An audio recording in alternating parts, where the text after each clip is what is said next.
महर्षि वाल्मीकि द्वारा लव और कुश का लालन पालन भारतीय संस्कृति में आदर्श गुरु और अभिभावक के रूप में देखा जाता है। ये प्रसंग रामायण का अत्यंत प्रेरणादायक हिस्सा है, जो ये बताता है कि सही शिक्षा और संस्कार किसी भी बालक को महान बना सकते हैं। जब माता सीता को अयोध्या से वन में भेज दिया गया, तब वे महर्षि वाल्मीकि के आश्रम में आश्रय लेने पहुंची। वहीं उन्होंने जुड़वा पुत्रों लव और कुश को जन्म दिया। महर्षि वाल्मीकि ने न केवल सीता को सुरक्षा और सम्मान दिया, बल्कि इन दोनों बालकों को अपने स्नेह और संरक्षण में पाला। उन्होंने उन्हें अपने शिष्यों की तरह नहीं, बल्कि पुत्रों की तरह अपनाया। वाल्मीकि आश्रम का वातावरण अत्यंत शांत, प्राकृतिक और आध्यात्मिक था। चारों ओर हरियाली, पवित्र नदियां और ऋषियों का सत्संग, ये सब लव कुश के व्यक्तित्व निर्माण के लिए बहुत अनुकूल था। यहाँ उन्हें भौतिक सुख सुविधाओं से दूर रहकर सरल और संयमित जीवन जीने की शिक्षा मिली।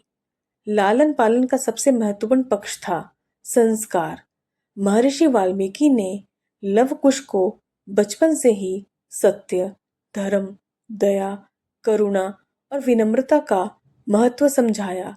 उन्होंने सिखाया कि मनुष्य का सबसे बड़ा आभूषण उसका चरित्र होता है। उन्होंने उन्हें बड़ों का सम्मान करना, छोटों को स्नेह करना और सभी जीवों के प्रति प्रेम रखना सिखाया। शिक्षा के क्षेत्र में भी उन्होंने लवकुश को उच्च स्तर का ज्ञान दिया। उन्होंने उन्हें वेद, उपनिषद, शास्त्र और धर्म ग्रंथों का अध्ययन कराया। साथ ही उन्हें संस्कृत भाषा, काव्य रचना और संगीत की शिक्षा दी। महर्षि वाल्मीकि स्वयं महान कवि थे, इसलिए उन्होंने अपनी रचना रामायण का पाठ भी लवकुश को कराया।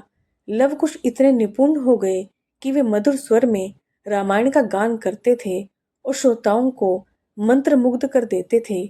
केवल आध्यात्मिक और बौद्धिक शिक्षा ही नहीं, बल्कि शारीरिक युद्ध कला शिक्षा भी दी गई।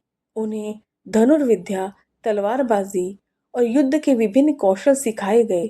इससे वे न केवल ज्ञानी बने, बल्कि पराक्रमी योद्धा भी बने।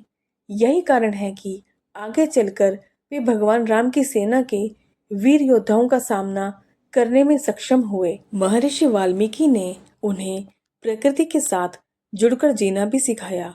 वे जंगल में रहते हुए पशु पक्षियों से प्रेम करते थे, वृक्षों और नदियों का सम्मान करते थे। इससे उनमें पर्यावरण के प्रति संवेदनशीलता और संतुलित जीवन जीने की समझ विकसित हुई। एक और महत्वपूर्ण बात यह थी कि वाल्मीकि जी ने लवकुश को उनके पिता राम के बारे में प्रारंभ में नहीं बताया।